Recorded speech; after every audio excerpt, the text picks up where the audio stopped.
Good evening from PLUGHITZ Studios in Largo, Florida. I'm Scott. I'm Avram. And we are here with episode 582 of F5 Live Refreshing Technology for Sunday, December 13th, 2020. This show is a proud part of the Tech Podcast Network. If it's tech, it's here. This week, Cydia wants a piece of Apple's pie, the whole government wants Facebook in pieces, and Disney has a whole lot of new content on the horizon. Wherever you are and however you're accessing our show, whether it be on social media, Facebook, Twitter, Instagram, or Snapchat, through a podcatcher like Apple Podcasts, Google Podcasts, Amazon Music, Spotify, TuneIn, or a myriad of other options, our live stream platforms, livestream.com, Twitch, Periscope, YouTube, or Facebook, or on our website, PLUGHITZlive.com. Thank you for making us a part of your day. There are two ways that you can do that. The first is you can join us live Sunday nights at 9 p.m. Eastern by going to f5live.tv/join us. There you can chat with us during the show and give your feedback on the topics as we talk about them. Or you can always subscribe at PLUGHITZlive.com/subscribe. There you'll see all of our shows, including F5 Live, The Piltch Point, PLUGHITZ Live Presents, and a whole lot more. And of course, find all of the ways that you can watch, listen, and follow along. So, Avram, how are you doing?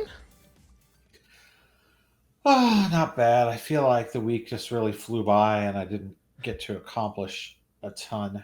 But I am going to have a lot of projects coming that I will flash because my son and I have been spending a lot of time on it, and then he just got some Hanukkah presents yesterday that are robot kits for us to build. So, like, here's the first one we've been working on. This is a robot tank. It is called the Yaboom G1 robot tank. It has been a challenge. My wife had to help us get the treads on the wheels here because they were like not catching or whatever, lining up. So we haven't finished it yet, but when this is done, it'll be powered by a Raspberry Pi, and it will have a camera mount on top, and it will be able to do AI. So it will be able to object recognition, and it also will have a distance sensor. So it'll have a lot of cool stuff. Nice. So we're excited to finish this, and then we have a car kit that we're building in the same vein, and then we have coming soon. We have a bunch of other little kits. One that's like a scrolling LED. One that's like an RGB light that you control by Raspberry Pi. He doesn't know it yet, but he's getting when it comes, he's getting a glove that plays music depending on how you like. That one is microbit powered. That that like you attach like alligator clips to the microbit, and then each finger I guess plays different tones or whatever when you do this. Interesting. So we're trying a bunch of cool stuff, and that's not even to mention the progress we've been making on our LED matrix games, Right. where we've been working it pretty much every night to like build out a platformer game that you can play on an LED matrix. And I can't wait for that one. Yeah, I mean, we made some progress on it. We have to expand the way the pixels display, because we had it on a really tiny 16 by 16 display, and now we're trying to make it fit on a 64 by 32 matrix, and then we have coming in the mail at some point a 64 by 64 matrix. So anyway, trying to figure out how to make the game scale, but at some point certainly makes it sound like we're talking one of the Chinese sites. Yes, I ordered it from AliExpress. It was either that or Banggood. Yeah, I found that I'm sure I don't know how many people in the audience are wanting to order LED matrices, but I found that AliExpress is much better for LED matrices than Banggood. Gotcha. In terms of having a selection and price. Gotcha. Yeah, it definitely depends on the product you're looking for between those two, doesn't it? Yeah. Yeah, I mean, I would just before, because I've spent so much time looking at Banggood, although I don't think I've ordered anything from Banggood yet. For those not familiar, Banggood, AliExpress, and GearBest, I think, are probably the three most well-known sites that sell like just a lot of electronics that come straight from Shenzhen, China, or and are kind of no-name brand, but can be really inexpensive depending on what you're looking for. You just so have things like an LED matrix. You just have to wait 6 to 8 weeks here for would be delivery. 50. Yeah, things like an LED matrix that would be like $50 here, it would be like $15 there. Right. And the shipping is not expensive, but it might take a month to get to you. And there's no great quality guarantee. So, I wouldn't buy anything too expensive there, but yeah, that kind of thing. Or I ordered a LED screen hat, like a screen for my Raspberry Pi. And more normally screen hats like this are like $25-$30, and this was $6. So, on the other hand, it's a risk. Like maybe it's not going to be that good. Right. I'm taking the gamble. I $6. I ordered these little battery powered Arduinos, and they were like $6.50 a piece. That. What's your exposure there? Nothing. Right. So I wouldn't recommend like going to one of these and buying a really high-end product, but they also will have stuff that you might not get here, although true, there might be a good reason why you don't get it here, like weird brands of smartwatch or things like that. There's definitely that, and all of the illegal gaming all-in-one devices you could ever imagine. I have thought about doing like buying a whole bunch of them and doing a Twitch stream where I just see if any of the games are even playable. Illegal all-in-one gaming machine? What do you mean?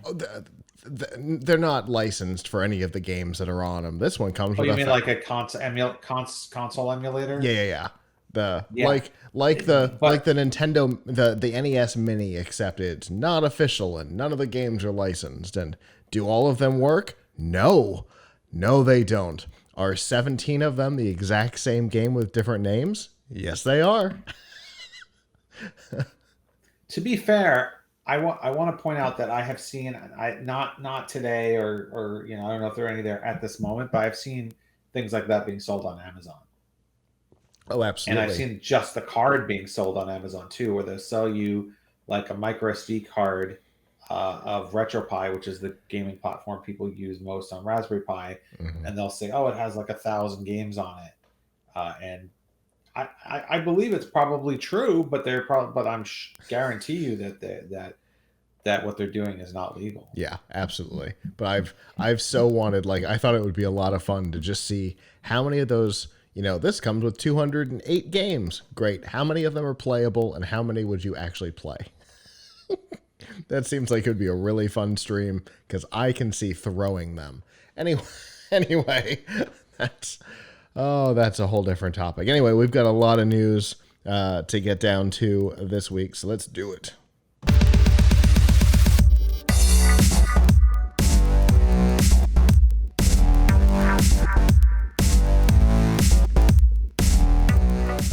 This week's Nifty Gifties and F5 Live is proudly powered by the Microsoft Store. Whether you're looking for a new laptop, a tablet, an Xbox, games, and a whole lot more, you can get them all at the Microsoft Store. And remember that current students and active military, and oh yeah, it's not just students, right? It's students, faculty, parents, and active military can save up to 10% on almost everything. And you can find out about all of that by going to f5live.tv/Microsoft.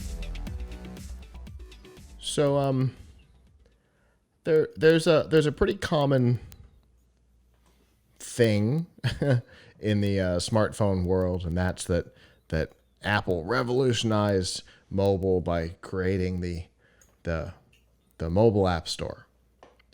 They didn't create it; they sure popularized it, and that's because in the early days of the iPhone, there was no app store. In fact, Apple had no real intentions of allowing third-party developers to put things onto the phones. They encouraged developers to build web apps that would run within the mobile Safari browser. Understandable, and it's why early on people yelled at us, but I refused to use the term smartphone because the industry did not classify the iPhone as a smartphone. Because of that, it was a media phone. Well, that is the reason why jailbreaking was a thing early on, because people wanted to be able to use the device for things more than an iPod Touch, which is all it was. In the early days, it was just an iPod that could make phone calls. They even made fun of that in Parks and Rec.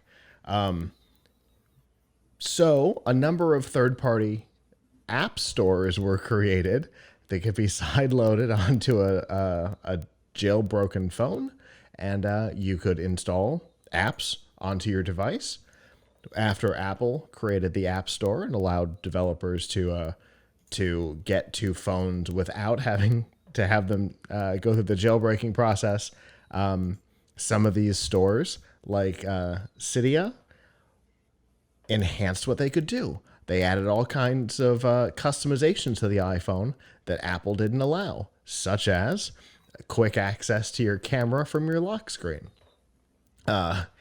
Lots of these features were eventually implemented into iOS after organizations like Cydia put them in, but they were there first, and all of it was done unofficially.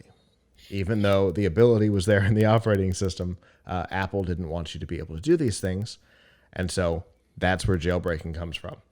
Why are we telling you this?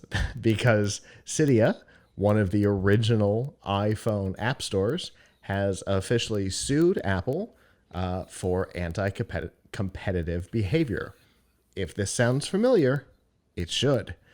We have seen lots of organizations sue Apple recently over anti-competitive behavior, specifically over the inability to have third-party app stores so that users are not 100% bound to Apple's rules.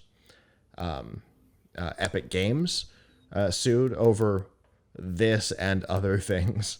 A couple of months back, Microsoft and Facebook have both complained about the policies around this. So while the name may be a surprise to most users, the process is probably not a surprise, because we all know if you want an app on your iPhone, it has to come from Test Flight or directly from Apple, and those are your only choices. So, or through an enterprise delivery system, but that's a whole different mess. But it's definitely an interesting move. This group that was basically in the shadows before, right? Because they were unofficial, now coming up and saying, all right, this has got to end. What do you think, Avram? Well, I think that this is good. I mean, I shouldn't say it's good news because we don't really know how it's going to pan out. Right. I mean, I think Apple still has a great chance of winning in court, but this is definitely anti-competitive behavior. So, I mean, by the standard that everybody else has set, I mean, I think Apple's the only one on iOS to really, well, let's see. Were you with Windows Phone? Could you sideload? Was there any way to sideload apps on Windows Phone? Super easy. Microsoft almost. I mean, I don't know what apps you would Microsoft almost encouraged it. In fact, there were whole the external APK markets for Android. There were external package markets for a Windows Phone. Mostly for things like using the technology that Microsoft had created to take Android apps or iOS apps and convert them to Windows and Windows Phone apps that, for whatever reason, never took off. People would take the APKs from the APK market for things like Pokemon Go, convert them to Windows Phone and make them available. What about WebOS? Did WebOS allow sideloading? WebOS was entirely HTML based. Sideloading something there would have been super easy. Right. So, I mean, this is probably the only major... And BlackBerry had and Palm OS both did side loads before they had stores, so they were big supporters of it from the beginnings of their organizations. So is it pretty much correct to say the only major platform with this kind of lock-in is iOS? Yes, I would say so. I can't think of another one that makes it this difficult. What? You can be a developer, an official developer with a device and your developer account, and it's still a challenge for you to put your own app onto a device. It's not entirely intuitive for that either. It's kind of a nightmare. I mean, for us, I mean, I wouldn't say for me, because we don't really, Tom's Hardware, we don't really cover phones so much, and we definitely don't cover iOS, so we're good. But for our sister sites like Tom's Guide, they have a real hard time installing the battery tests, as you well know. Yes, I do, because you helped them and you wrote the test. Indeed. But you can't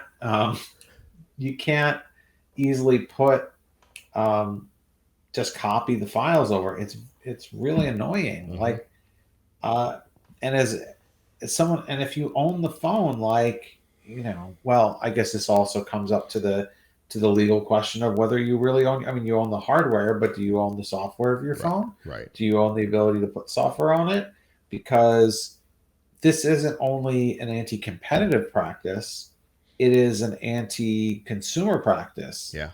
You own the phone, but you can't put on it what you want.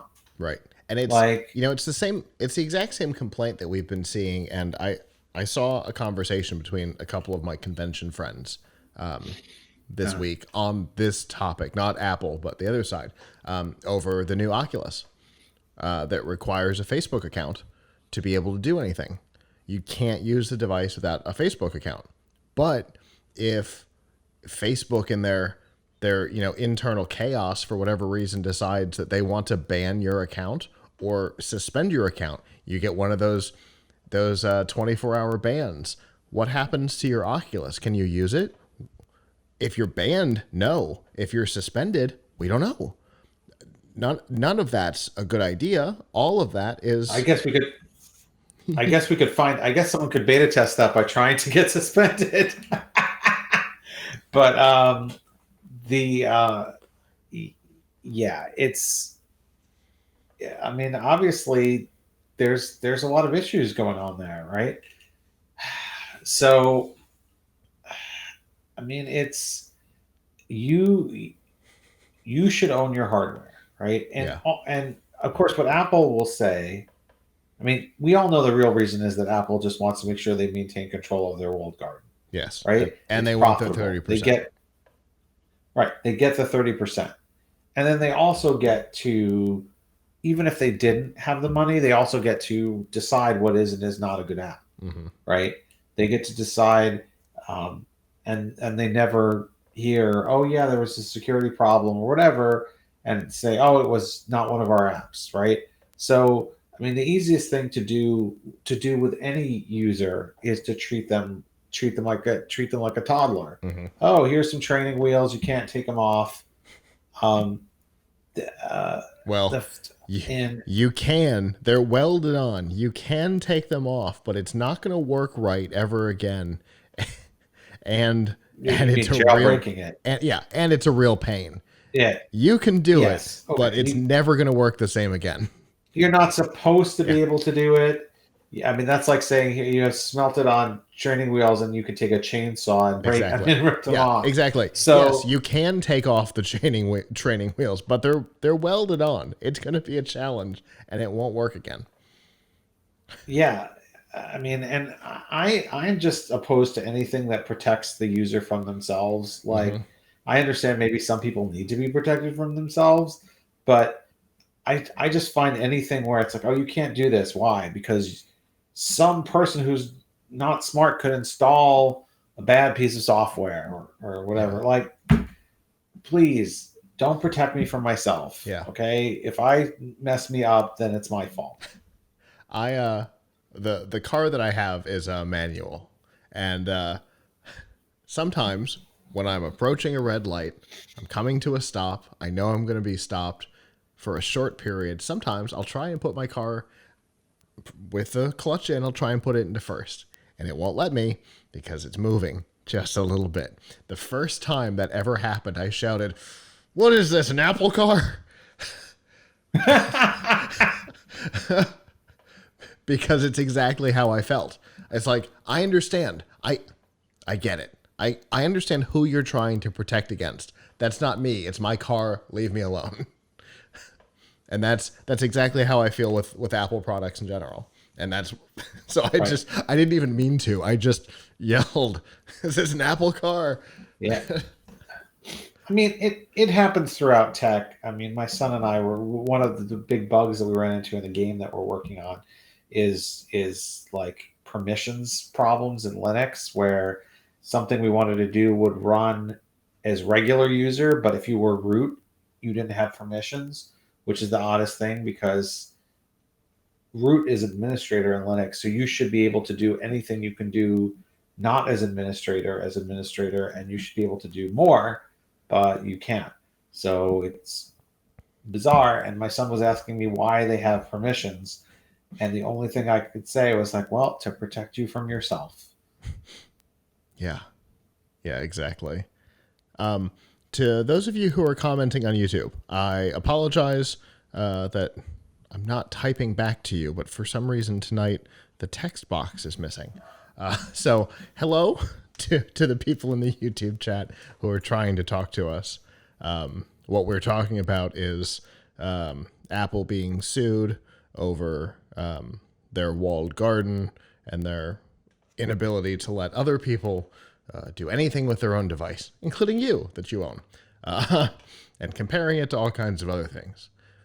Yeah, so what will like you said early on in the topic, Avram, what will happen with this suit? Apple has a good chance of winning it. Similar arguments in the past have been thrown out in court, but since the whole court system shakeup and how you can file these things, they're not all being filed in a single district that's garbage. It's just like out. There's a little bit more possibility, and courts seem to be more willing to hear this argument right now. In general, we'll talk about it a little bit more in a coming topic. The courts seem more willing. The legal system as a whole seems more willing to hear this argument on monopolistic or anti-competitive behavior right now. So at least we might see it make it to court. Will it will it do anything while it's there? I don't know. But in this case, we might actually see it make it into a courtroom, which would be, I think, a step in the right direction because, like they say, it would be nice to be able to put something else on the device. I would love a third-party store. I think an Epic Games store on iOS would be a fantastic addition to the process. Yeah. It's just Apple. Apple's going to fight tooth and nail because it's their 30%. Absolutely. So we'll see where it goes over time.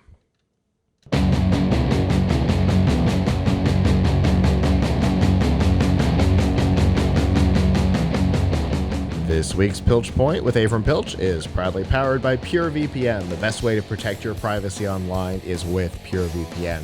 You can hide your online activities, say goodbye to regional restrictions, and improve your streaming quality. Plus, it's available for almost all of your devices, including iOS devices.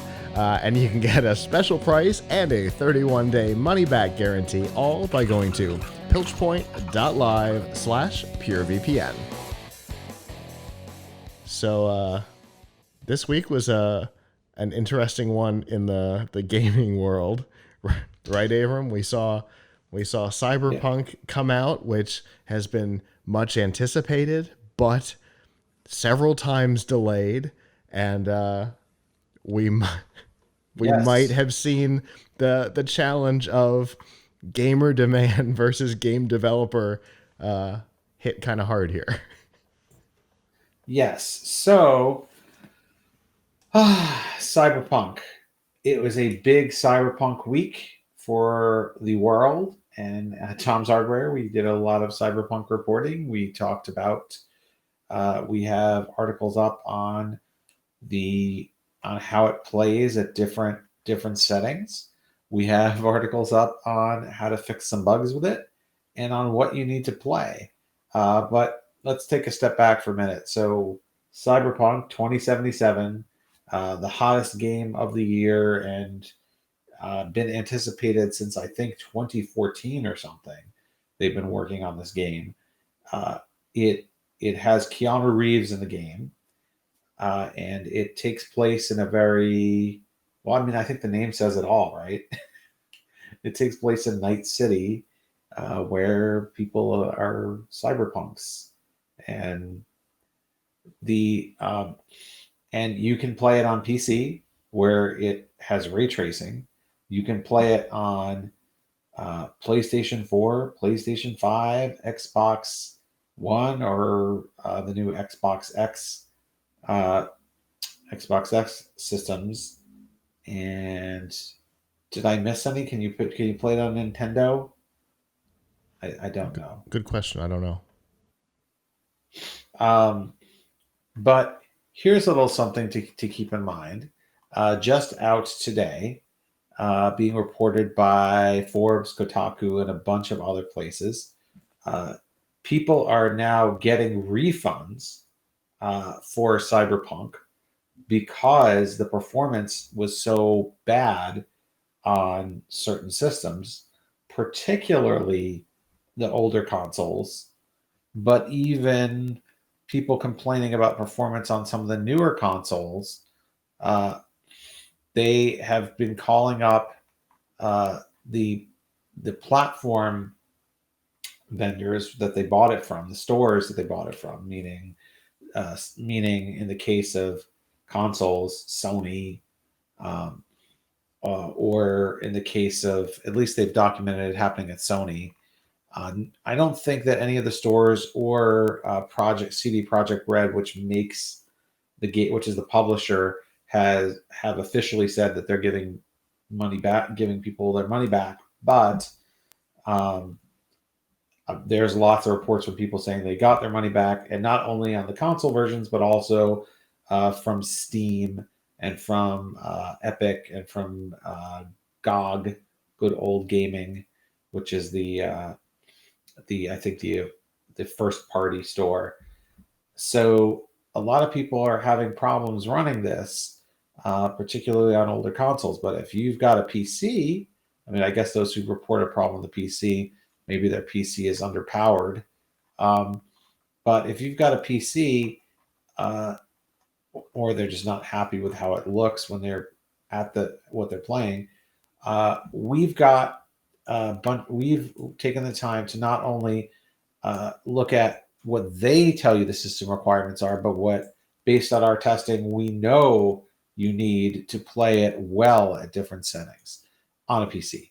So if you want to play it at the low end of the spectrum, which is 1080p, which is, let's say, playing it at 1080p with low settings, you would need at least a third gen Core i5 or AMD FX 8310, and at least NVIDIA GTX 700 series discrete graphics. Mind you, that's really old. Or AMD RX 470 graphics and 8 gigs of RAM. So that's really, really, old stuff.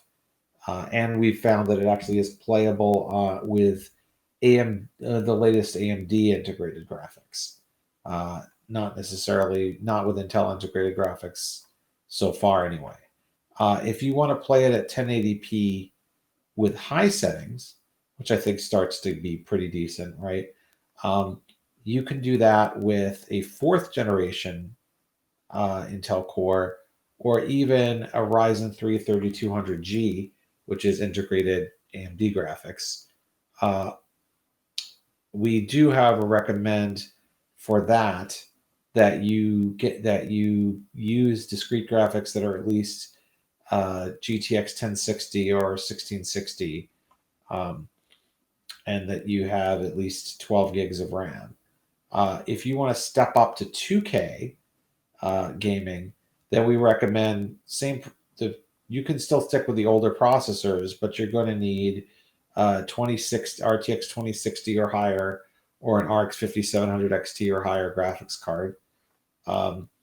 If you want to get all the way up to 4K Ultra settings, we recommend that you have a 2080 Super graphics card or higher, or one of the new RX 6800s from AMD. But those are all without ray tracing. If you want ray tracing at the highest level, 4K Ultra with ray tracing, you can do it with an RTX 3080, and even with an older CPU with 16 gigs of RAM. No matter what you do, now our minimum recommended, our recommended system for this, if you were building a system to play Cyberpunk, would be a Core i7-10700K, RTX 3080 graphics, if you could get them, 32 gigs of RAM, a 1 terabyte SSD, and well, we don't need to get into the motherboard and case here per se, but it would cost about $1,832. So, and for a budget build, we would recommend going with a Ryzen 5 3600 CPU, and with RTX 2060 graphics. Mind you, it's hard to buy all that stuff right now, but on the chance that you have some of it or can get it, anyway, I certainly recommend people go to tomshardware.com and check out our system requirements. Now, we also have an article where we've run complete tests on Cyberpunk, and we can tell you with all the different graphics, with most of the major graphics cards, how it performs at different resolutions with ray tracing on and off, so you can see really what you might get. Very cool. Besides all that, something new has come up on this weekend, which is that for certain AMD processors, there is a Cyberpunk bug.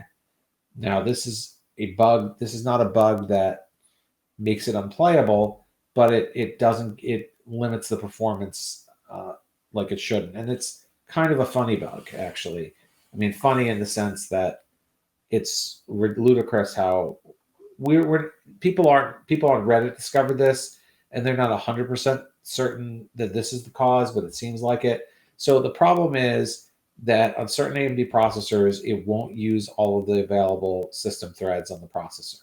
So let's say you have a 6-core 12-thread processor, and Cyberpunk, even though it could really use them, it really could make use of them, is only using, I don't know, half the threads. Well, what's going on there apparently is that the code that it uses is looking to see if your AMD processor is part of the Bulldozer platform. I'll get to what that is in a minute. And if not, it only lets you use half of the available threads. This does not apparently happen with the highest threaded and new processors. So I think if it's above 12 threads or above a certain number, actually doing the fix won't help you. It might make it worse. There is a fix, an unofficial fix from people who have kind of hacked it, and we've tested it, and we saw in some processors the performance improved in the game, improved 23%. So that's pretty significant. But Bulldozer is the AMD, what the AMD processor platform was in 2011. Oof. That is the code name for some of those AMD, I think FX and Opteron chips that came out in 2000. I mean, I think they were still doing Bulldozer for a couple of years, but this is like, I guess if whatever they're using is detecting, was written when Bulldozer was the latest thing. And so, if you don't have the latest AMD platform, which was Bulldozer, and is now called Zen 3, so we're like many, many, many generations after that. If you don't have what it considers the latest, then it will say, "Oh, we can't give you all this performance or whatever," because it doesn't know about later stuff, which is crazy. So apparently, there's some way. This is like a legacy bug based on the extreme development time on this game. I mean, it could be. It could be because the game started, I think, being developed or was announced in 2014. So that might be why it's happening. It's using some library, and that is the theory, at least on Reddit, Fascinating. as to why it's not getting. Now, some things seem to not matter, and in some cases, the fix that they came up with makes it worse. So, read our article if this is a problem that you may be having. If you have an AMD processor and you're playing Cyberpunk on your PC, then I encourage you to check it out. But yeah, it is it's weird and funny, which is why if you go to our site and you see a picture of a bulldozer, that's why. Another bug that we can't talk too explicitly about is that Cyberpunk apparently was showing some naughty parts of characters that it shouldn't have. But I want to take a step back for a second and say, FYI, this is a rated M for mature game. I've known some people who told me that they were going to get it for their children. Because they saw commercials for it on TV, and it had, I'll use their words, John Wick in it, really Keanu Reeves in it, and it looked cool, and so they were going to get it for their kids. Do not get it for your kids. Well, I will admit that I have not played it. I know that it has very explicit things in it, and I don't just mean violence. I know that when you create your character, it asks you about how you want to set your character's genitalia. And interestingly, yeah. It's not even like that's like a minor part of the game, because there's one particular setting for males that if you set it one way or the other, changes some of the things you can do in the game. Wow. So have you played it much? No. Have you played it yet? No, but I have been fascinated by the intricacies of this particular weird aspect of the game that yeah. That on first glance you're like, well, that's a weird aspect of character creation to even include, let alone include the unbelievable intricacies that are involved. But then I was reading a whole thing about one particular setting that changes some of the capabilities in the game. It's it's absolutely bonkers. Yes. So don't get this for your kids. No. Don't play it in front of your kids. I mean, the graphics and everything, like, in a way, I'd kind of like to. I don't even know if I want to play the game. Maybe I just want to see how it turns out, because it looks really cool. It looks sort of Blade Runner-esque, but yeah. it you'll if you get this for your kids, you'll be having the talk with them way before you want to, or you'll have them seeing things that they shouldn't see, so, or you won't want them to see. So this is very much an adult game. So even though there is a bug that makes it a little bit more adult, I guess, it was very adult. It was adult enough in the first place. For sure. I love that the bug seems to only exist in the inventory screen, which is even better because it's like a close-up of the character on that screen, which just, if it was going to happen, that's where it was going to happen. Yeah. For me, it's mostly been like Twitch streams that I've been watching to get a feel for it, because I knew at some point in the near future it was going to come up in conversation, and I would have to have at least a passing knowledge on the game. And I figured the topics that are going to come up, I know what they are. So those are the ones I've been prepared for, and this is it. That's all. Yep. I mean, it is definitely like, the conversation. It is the subject of many conversations now.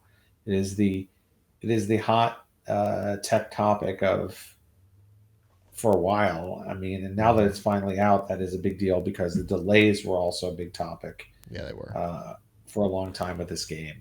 So, in fact, KFC made fun of them.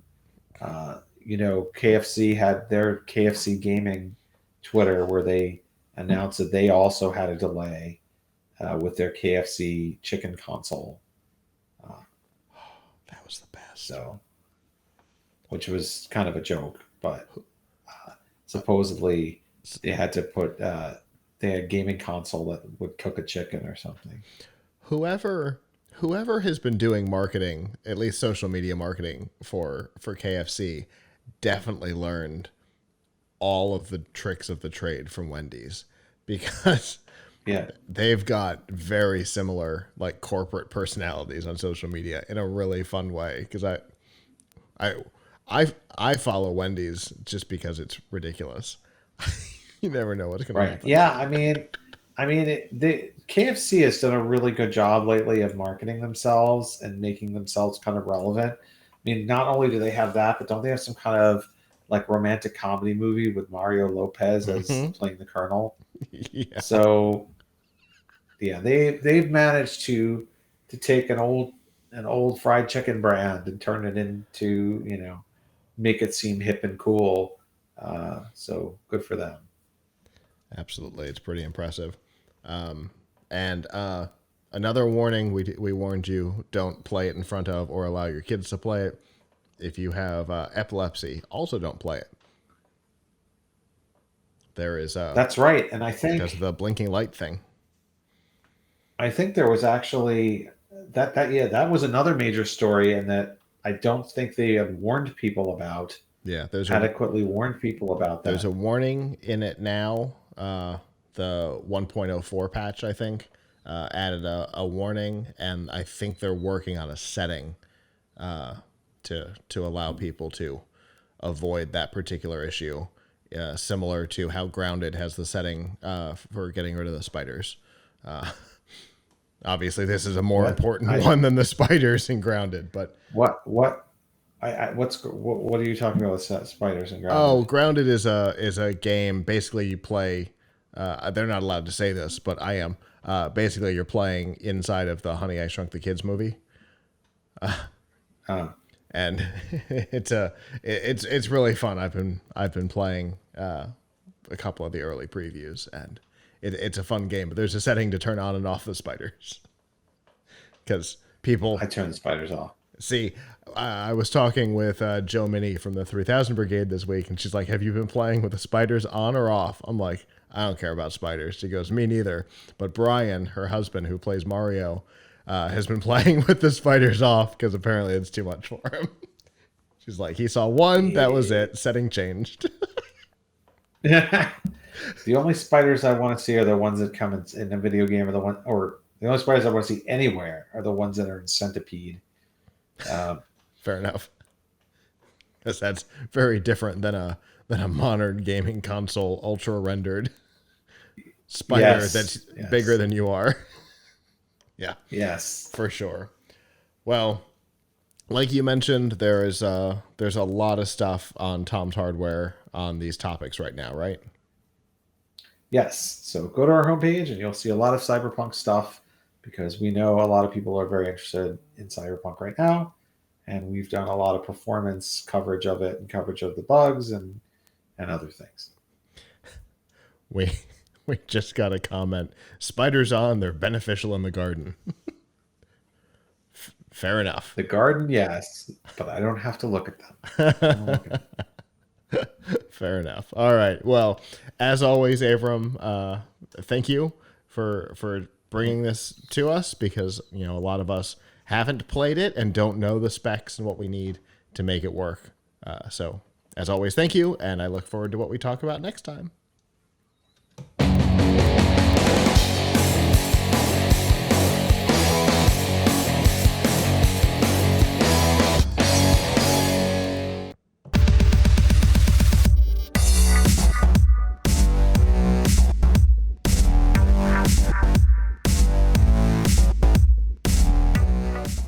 This week's Extra Life on F5 Live is proudly powered by Razer. Get all the accessories you need to up your game on your PC, console, or mobile device from Razer. Whether you're looking for a gaming mouse and keyboard like we use here in the studio, a webcam and light for your Twitch stream, or even an entire gaming setup like the Razer Blade 15, you can find it all by going to f5live.tv/Razer. Speaking of Razer and upping your game on your mobile device, one of those places where the Razer controller has been commonly used has been on Android devices for what used to be Project xCloud and is currently kind of known as the Xbox Cloud Gaming Service. I know I have used the controller on that, but that's not available to everybody. Why? We talked about part of it at the top of the show, talking about Apple and their strange policies, their refusal to allow external stores. And so therefore, the Xbox Cloud Gaming Preview has not been available on iOS devices because Apple doesn't get to choose every game that's available on the service, just like Stadia. And so what we're seeing, Microsoft announced this week that in spring 2021, we will see Project xCloud come to iOS devices through the browser, exactly the same way that Google brought Stadia to iOS devices. It is ironically going back to the early days of the iPhone where they can't get the device, the app on the device officially, and they've been encouraged to build it in the web. Wow, is that 13 years ago? But encouraged by Apple, or just because they want to avoid Apple?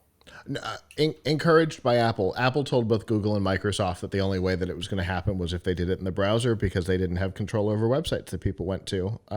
It wouldn't be allowed in the store, but they could do it through the browser if they wanted to. So see, encouraged to me sounds like we'd love for you to do this, and we really think the best way for you to do it would be through the web, versus we don't want you to do this, but if you put it on the web, we can't stop you. Yeah, there's definitely some sarcasm in there with encouraged. Yeah. So iPhone users, iPad users, good news. xCloud is coming to your device through the browser, just like Stadia, sometime in spring 2021. But there is another bigger, more surprising place that the service has not been available, and that's on Microsoft's own operating system, Windows.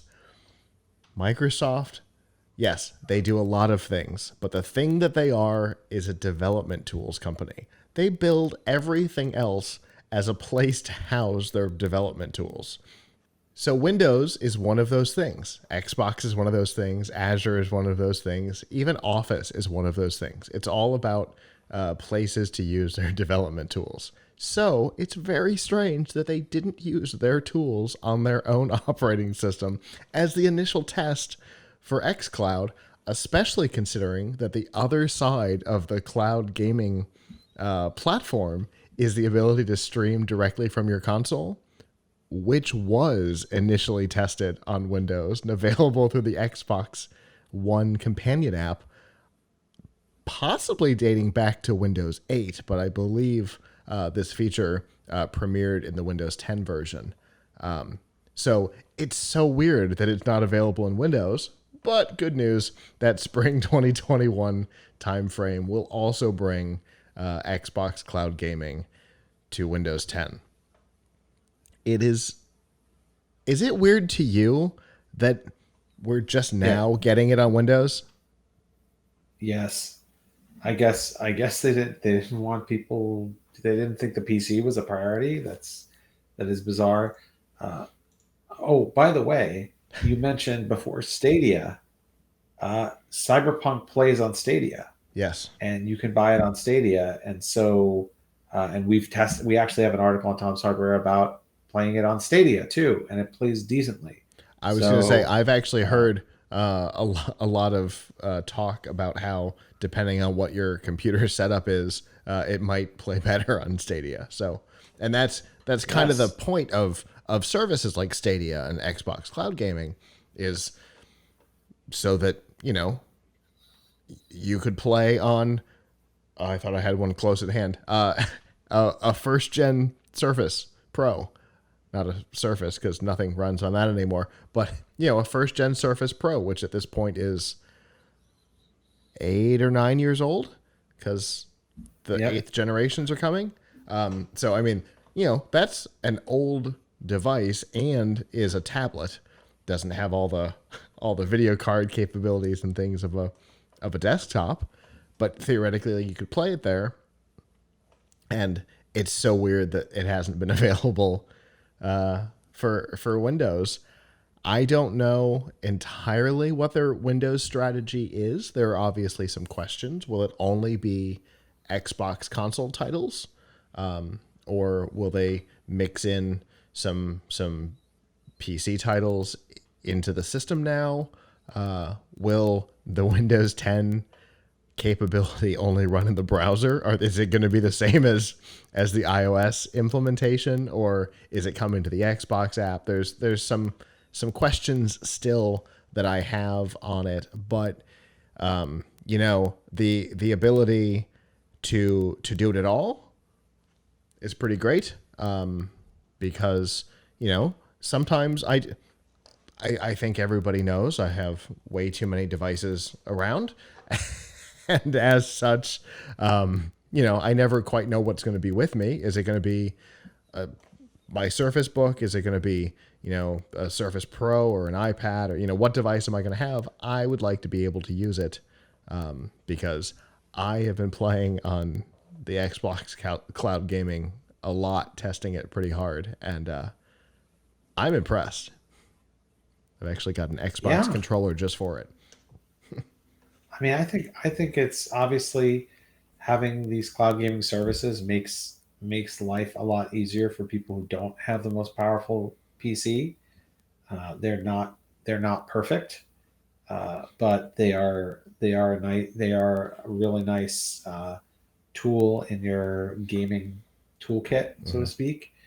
I mean, they won't, if you had a high-end gaming PC, they will not. That will still give you better performance and more special effects, but I mean, this gives you a lot of capability, and also to play games that you can't play on PC, right? Right. Yeah. Console only titles. It lets you play Xbox. Yeah. So.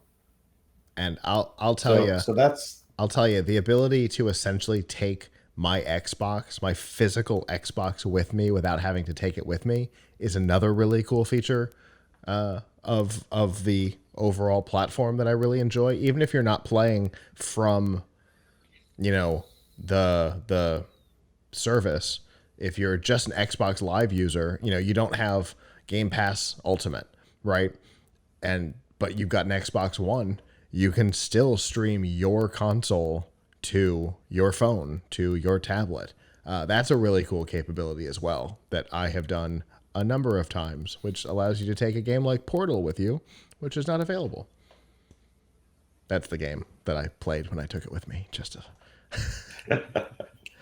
And we in the old days when we used to do a lot of like anime and comic book conventions for the show, we actually used to take an Xbox with us to the hotels for downtime and stuff.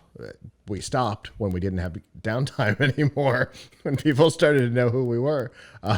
But we'd take a physical console with us, and you don't have to do that anymore. You can leave it behind and hook up a laptop or something that you've already got to your TV and play it that way, except it wasn't available on the laptops. Coming soon, though. Huzzah. Lots of benefits that I'm pretty excited about.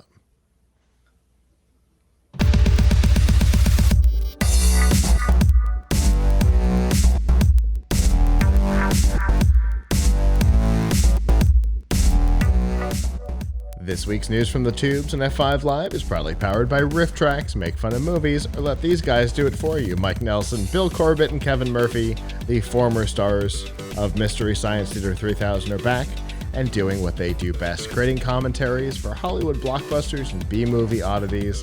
It's like watching a movie with your funniest friends. And to find out about all of the full-length features, the short films, TV episodes, and live events that are available, you can go to f5live.tv/rifftracks with an X. A couple weeks ago, we talked about that the Federal Trade Commission had filed an antitrust suit against Google. Earlier in the show, we talked about a monopolistic or anti-competitive suit against Apple. And now we have the Federal Trade Commission filing an antitrust suit against Facebook. The big difference here, specifically the difference between the Google suit and the Facebook suit, is that with Google, until this week, the support was limited on the suit and limited mostly to states that had Republican governors or attorneys general. The Facebook suit does not fall into that category at all. In fact, there are two suits, one from the Federal Trade Commission and one from 47 of the 50 states. So if you're looking for apparently the one and only bipartisan topic in the country, it's that everybody hates Facebook. You are muted, my friend. I was going to say this is the one issue to bring America together, right? Yeah. I mean, all we need to do to bring America together is to have everybody say how much they hate Facebook. Yeah, the unifier is not Biden Harris. It is apparently the Federal Trade Commission and all of the states going, we hate Facebook. Because 47 out of 50 states, the idea of being able to bring, I don't know, New York and Florida together is pretty impressive. Which states did not sign on? I didn't look at the full list. I want to know what the three that are missing are. I'm assuming that both of our states are in the mix. Well, you said New York. Our Attorney General Letitia James, the one who filed the suit. So right. Yeah. Yes, New York definitely. Yeah. That's right. The face of the suit. Yes. But I assume face of the Facebook suit. Yes, I assume that Florida's in the mix because DeSantis has been very open about his distrust of Facebook. But this is going to be interesting. The fact that there are two separate suits is obviously going to add a little bit of oddity to the mix because both groups are looking for something different.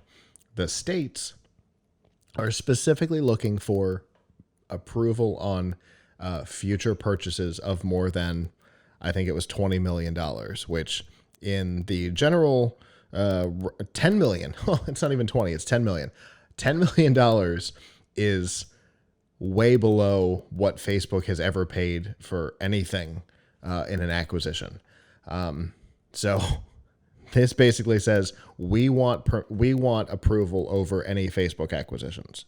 The Federal Trade Commission is saying that they essentially want to break Facebook into at least 3 camps: Facebook, Instagram, and WhatsApp, and possibly past that. But they believe that those 2 acquisitions were done without proper government oversight. It was done during a time period. First of all, the Instagram purchase was done during a time period where Facebook wasn't allowed to make acquisitions at all, and they did. But wasn't it the government's job at the time to approve the merger? Yes, the Federal Trade Commission and the SEC at the time were being very lax on Facebook, mostly ignoring anything that they were doing. The Instagram purchase was done in 2012, and Facebook could almost get away with murder at the time, which is how we ended up in the predicament of Cambridge Analytica in 2016, because Facebook believed they could get away with anything. And so the SEC should not have allowed it, because they were in their dark period before their IPO. They literally legally were not allowed to make any purchases larger than a certain amount. And the Instagram purchase was like, I don't remember the exact story because it was so long ago, but it was like 22 times more than what the maximum purchase was during their dark period or something. So the SEC should have stepped on it, and they didn't. The FTC should have stepped on it, and they didn't. Both of them let it go through. And so now they're having buyer's remorse. And they're saying that these acquisitions were a problem, partially because of new information, right? In 2012, the behaviors were a little different than they are now, because the whole basis of both of these suits is that Facebook goes out of their way to squash competition through intimidation and acquisition. The Facebook is far from the only company to do this, because the other topic that I considered for the show tonight was that Twitter had purchased a service that they were shutting down, which is exactly what they're complaining about with Facebook. Facebook either purchases services and shuts them down the day they make the purchase, which happens a lot. We used to cover more of them, but it became such a common thing, sometimes 2 or 3 a week, that we just would have been Facebook watch, which is what they call their videos. Or they purchase them because they are either directly competitive or a direct competitor is looking at purchasing them. That's what happened with Instagram. Twitter had made a silent offer. Facebook found out about it, and Mark Zuckerberg went around the board of directors to make the purchase. So many problems there. But so obviously, whatever happens here is going to take a very long time. I mean, we're 11 years into the Oracle Google lawsuit, and that's so much less complicated than what we're talking about here. This is way more in the realm of the FTC versus Microsoft of the 90s, that it will take forever. It will be the story. I promise we will not cover it as the only topic every week, like everybody else is going to try and do. We will still vary our topics like we always have. But it will be OJ style top story for a very long time. You won't be able to get away from it. But it is going to take a very long time to go. I don't think we're going to see anything of this happen for a while. No, it's going to take a long time before when it is even the last starts. time? I don't really think that. I don't know. I'm really skeptical about things like this actually having an impact because when is the last time that the federal government or state governments broke up a major company? Was that AT&T in 1984 or something? The 80s. That was probably the last major one. Although Microsoft was on the verge if Apple had gone out of business in the 90s. That was the only thing that saved them was investment into Apple. Yeah, I mean, it's hard to say because I think that in general, I mean, the political landscape for most companies is that either one side or the other doesn't want to, break them up. And so this is not something that we are going that I think we are likely to see, but um, as we said, this is a company that is bipartisanly disliked. So it is possible that they are an exception. I mean, a lot of companies engage in anti-competitive behavior. Yeah. It's our second topic tonight. Yeah, a lot of companies behave in anti-competitive behavior. Enforcing antitrust is something that people talk about a lot, but doesn't usually result in much. EU, the EU is more stringent than the US about these sorts of things.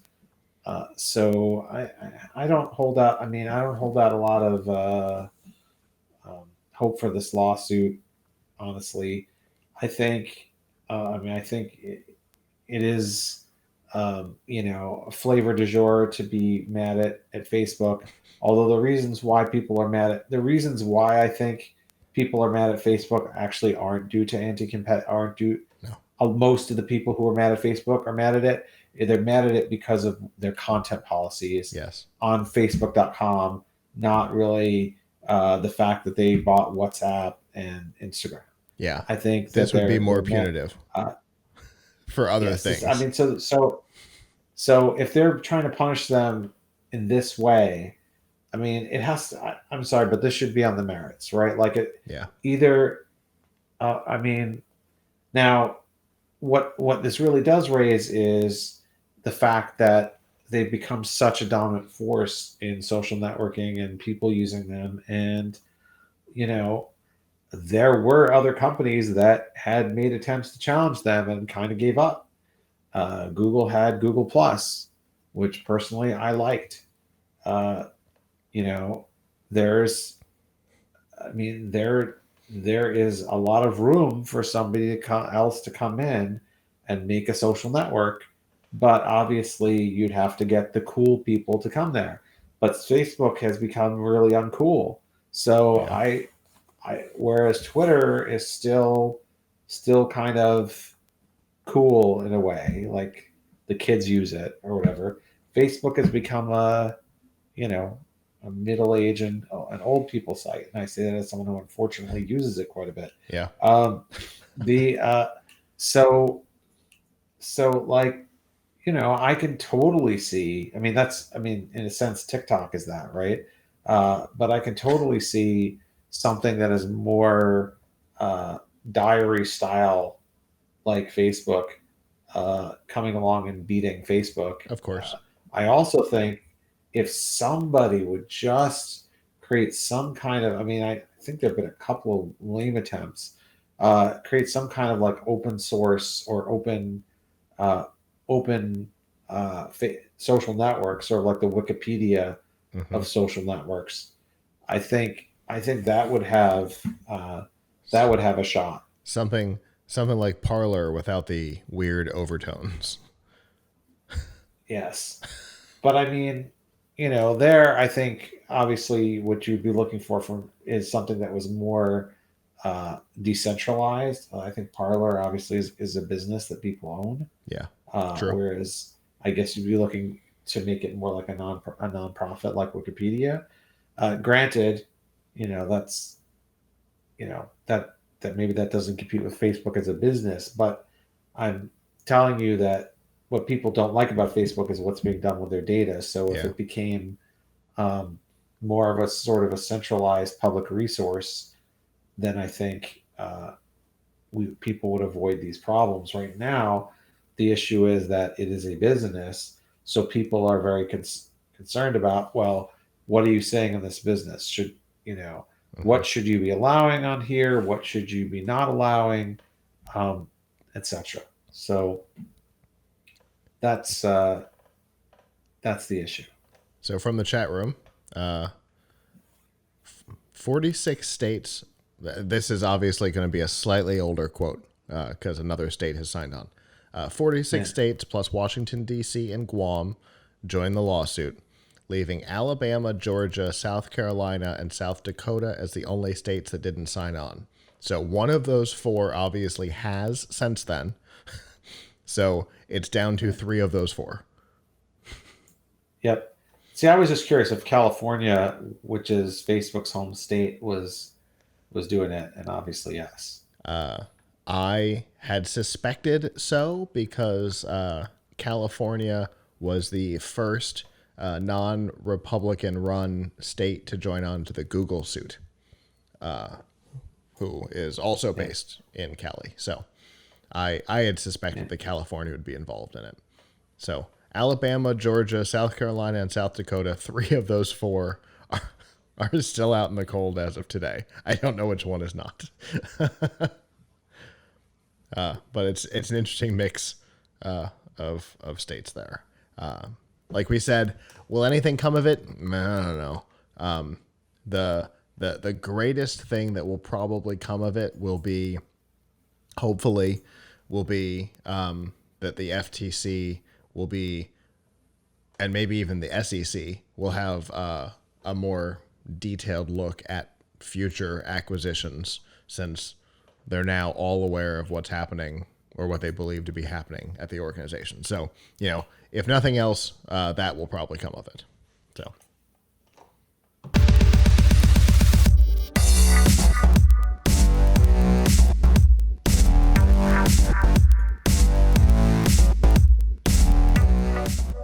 This week's DRM Not Included on F5 Live is proudly powered by Amazon Prime. In addition to your free shipping, you have a ton of other benefits as well, including free music with Amazon Prime Music, free TVs, movies, and documentaries with Amazon Prime Video, free games, and a free subscription on Twitch with Amazon Prime Gaming, and a whole lot more.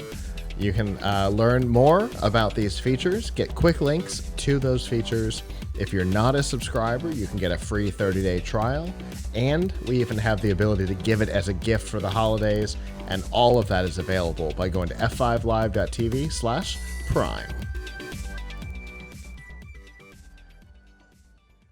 So this week was Disney's big investor presentation, and as part of it, we learned a lot of information about the current state of the company and the future, particularly when it comes to Disney Plus. Disney Plus launched just over a year ago. This is its 13th month in operation, and its first year was very successful. Their most pie-in-the-sky estimations for subscriber growth was that in 2024, they would have 90 million subscribers. They believed that it would be somewhere between 60 and 90. This week, they announced that they are currently at 86.8 million. So they have almost beat their 5-year goal in 12 months. Pretty impressive. With that kind of growth and added to the lockdowns, Disney Plus is a big focus for the company. And with that, we see a lot of new content, a lot of it intended for Disney Plus, a lot of it coming from the two big camps, Marvel and Star Wars. On the Marvel side, we had some information about a couple of shows, and we got some kind of more firm information on those. We know that WandaVision is launching on January 15th. We found out that Falcon and the Winter Soldier is coming on March 19th, and that Loki is coming sometime in May. So we have kind of the first 6 months of the release schedule for 2021 for Marvel nailed down. some of that we knew. Some of the stuff that we didn't know was details on She-Hulk. We knew that that was somewhere in the works. We now know that Tatiana Maslany. That's what I was going to say. So that works out well. Of Orphan Black, of star of Orphan Black. She will be playing Jennifer Walters, aka She-Hulk, and more interestingly, Mark Ruffalo will be the Hulk / Bruce Banner, and Tim Roth will be Abomination. Now, here's why that's interesting. Abomination appeared in the Edward Norton film, and then that was it. and so that character from that actor will be back with the new Hulk. So that'll be. But it's still part of the MCU. Yes, that absolutely. movie is MCU canon. Yes. So Edward Norton and William Hurt from that movie has been in a bunch of movies. So yes, Edward Norton and Mark Ruffalo are, as far as the MCU is concerned, the same person. They are the same Bruce Banner, the same Hulk. It's just fun that this will be the actor crossover that somebody from the original MCU Hulk will be interacting in a Hulk branded thing, interacting with the new Hulk. So that's kind of fun. Those aren't the only people we'll see. We'll see Samuel L. Jackson as Nick Fury again. Yeah, that's the one I'm looking forward to the most. Secret Invasion. Yeah. Yes. Yeah, that looks like a lot of fun. To that one. We'll see Don Cheadle as War Machine in Armor Wars, and we will see the Guardians of the Galaxy franchise in, yes, I'm going to say it and I apologize, a Christmas special. Fingers crossed it will not be anything like the Star Wars Christmas special that even George Lucas tries to pretend did not exist. Yes. He went out of his way to try and purchase all outstanding copies of that disaster. Didn't work. But the thing that I know a lot of the 3000 Brigade, including myself, are excited for is the return of the Fantastic Four under the Marvel brand within the MCU. Fingers crossed that this time, with Marvel in charge and not Fox in charge, they'll get it right. The first two were okay.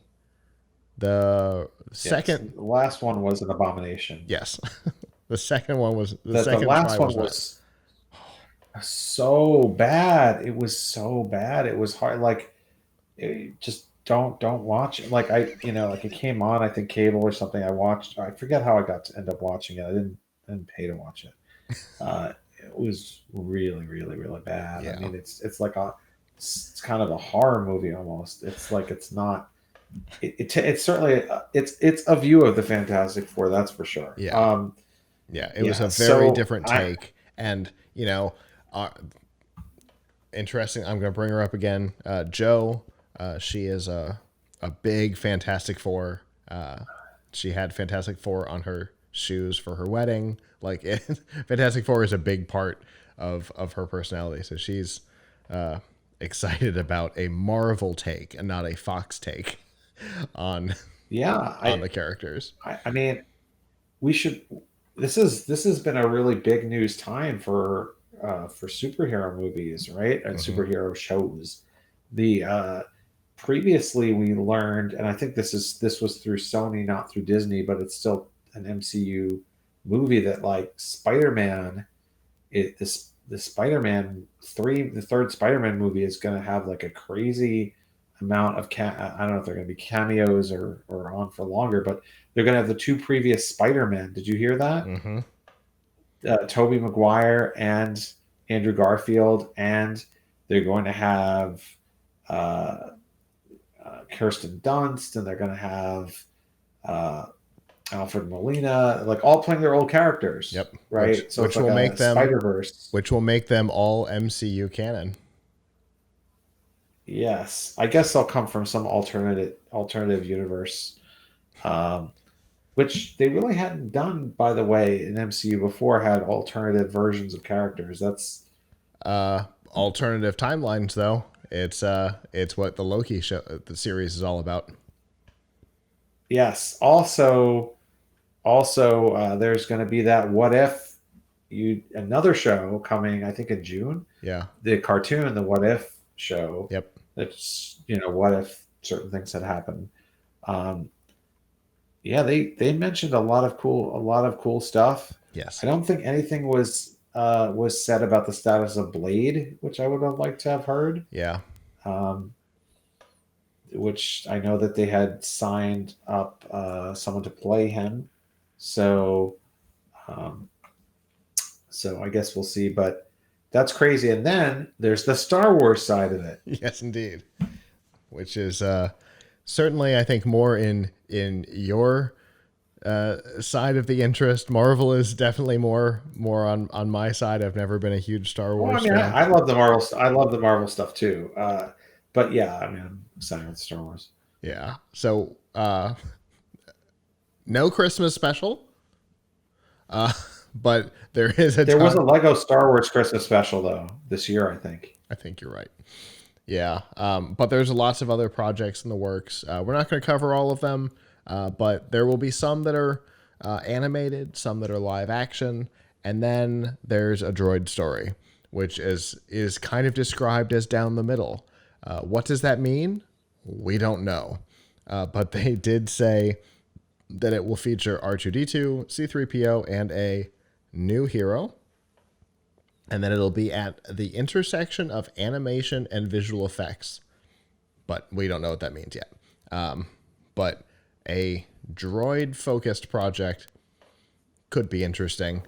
One of the animated projects is The Bad Batch, which is a series that'll take place following the Clone Wars, and it will follow a group known as the Bad Batch. Big surprise. As they, quote, find their way in a rapidly changing galaxy in the immediate aftermath of the Clone War. So it's essentially a slightly time jumped continuation of the Clone Wars, which was a very popular series, and a lot of people were upset when it ended. So it looks like the animation style is very similar based on what we've seen so far. So it's basically a continuation of the Clone Wars story, which I think is going to make a lot of people happy. Yep. I mean, there's the Obi-Wan show, which we had heard about before. Mm-hmm. And this is kind of a mind blower. They're going to have Hayden Christensen playing Darth Vader on the Obi-Wan show. Mm-hmm. So that kind of messes with canon a little bit, because that means that Obi-Wan, and this is supposed to take place. I should say this is supposed to take place 10 years after the after Revenge of the Sith. So before Star Wars: A New Hope, when I don't think I'm spoiling anything for people who haven't seen the Star Wars: A New Hope. Obi-Wan was supposedly hanging out in the desert for, I don't know, 20 years or something like that. I guess he was out doing some stuff. And it seems like we're going to find out what some of that stuff was. Yeah. Yes. We've also got Star Wars Visions, which they say will be celebrating Star Wars through the lens of the world's best anime creators, which sounds interesting. It sounds like maybe it's anthology-ish. Maybe we'll see different animation styles throughout the story, which can be interesting. See different storytelling, which would be similar to the Marvel What If, right, where we'll see different storytelling because we'll be seeing alternate versions of reality. So that sounds potentially interesting. That's about all we know about it. that and its logo.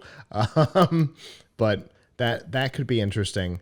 But there's a ton of other stuff coming. A lot of it is publicly ill-defined. Obviously, internally, they know exactly where they're going with stuff, but publicly, the stuff is still pretty ill-defined. But that's okay, because it's a lot of content, and so people who are big into the Star Wars universe should be as happy as people who are big into the Marvel universe. Disney definitely brought out stuff for everybody.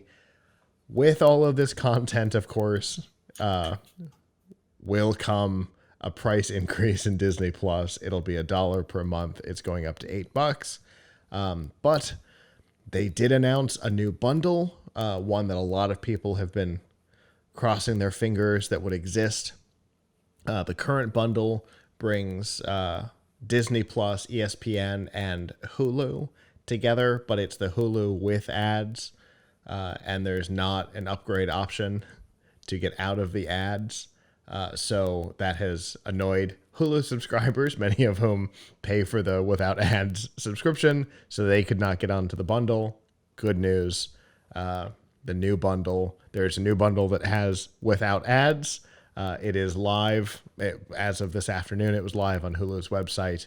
It currently goes for $19 a month, but of course, when the dollar increase to Disney Plus comes, it will be coming to both of the bundles as well. So they will each go up $1 as well. So early next year, it'll be $20 a month for the new bundle. But it's still way less if you subscribe to both of the services. It's still way less to do it this way than to subscribe to both of them separately. Plus, you then get ESPN as part of it as well. So it's still a pretty good deal if you want or have both services. So it was inevitable that a price increase was going to happen. There was no way it was going to stay at $7, especially with all the custom produced content. There was no way it was going to stay that way. And I think they're trying to prevent the backlash they got for the $30 for Mulan, even for subscribers. I think they're trying to prevent that with all this new content. So I guess it is what it is. And you see that model, I guess, that model is now not considered cool, because not only did they get a backlash for it, but as we discussed just last week, Warner Brothers with HBO Max did the exact opposite. You will not have to pay extra to see Wonder Woman 1984 on HBO Max. You will not have to pay extra to see Dune. Now that's huge losses for Warner Brothers that was expecting to release those in theaters and collect money for them. But for Disney, like, this stuff is made for the streaming service. So, that's still, they're looking at it way more Netflixy than what Warner Brothers was looking at.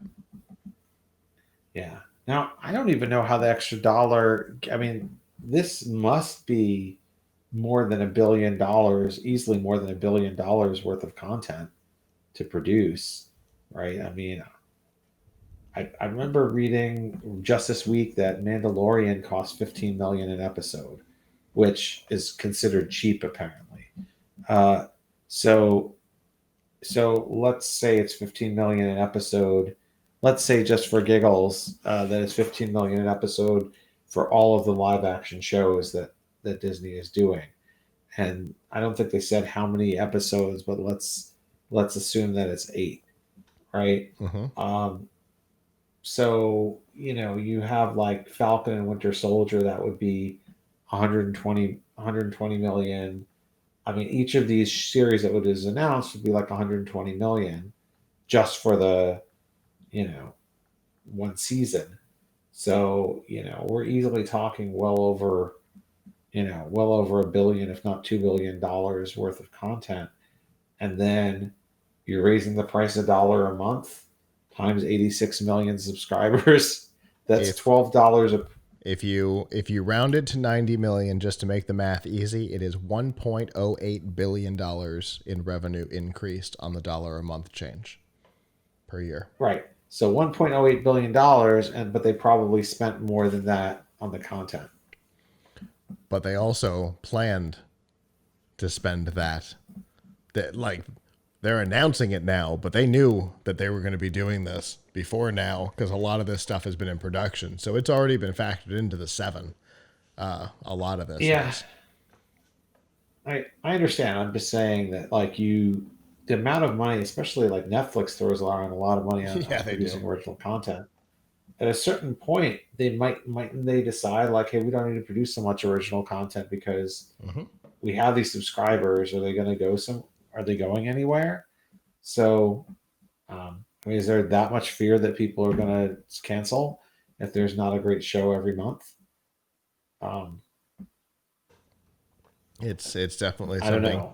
It's definitely something we've talked about in the past. You know, what is the driving force here for Netflix, and now Disney's kind of in the same boat, and HBO Max is probably right behind them in that same place. What's the driving force to keeping subscribers? Is it constant new content? Is it the occasional single really high profile thing? I don't know, but they seem to. Yeah, I mean, whatever it is, they seem to. Yeah. Or they're just throwing money into the wind. I'm glad they're spending the money because I want to watch that stuff. But if you look at what they're charging, it supposedly to cover the cost of it, it doesn't break even. Yeah, for sure. Well, they seem to be content with it, so it must be making sense somewhere, or they wouldn't have dedicated most of the presentation to these 2 franchises, most of which is coming to Disney Plus. So they must be happy with where things are going. Well, that is our show. Thank you to those of you who joined us live. We always appreciate our live viewers. And thank you to those of you who gave us information throughout the show. We definitely appreciate that. It keeps us from getting distracted and trying to live research while we're talking. So thank you. If you would like to join us live in the future, you can do that Sunday nights at 9 p.m. Eastern by going to f5live.tv/join us. There you can chat with us, give us your feedback on the topics, or answer our questions that we pose to ourselves during the show, which very helpful. If you're not able to join us live, that is perfectly okay. There are lots of other ways that you can watch, listen, and follow along. You can go to plughitslive.com/subscribe. There you'll see all of our shows and all of the ways that you can participate.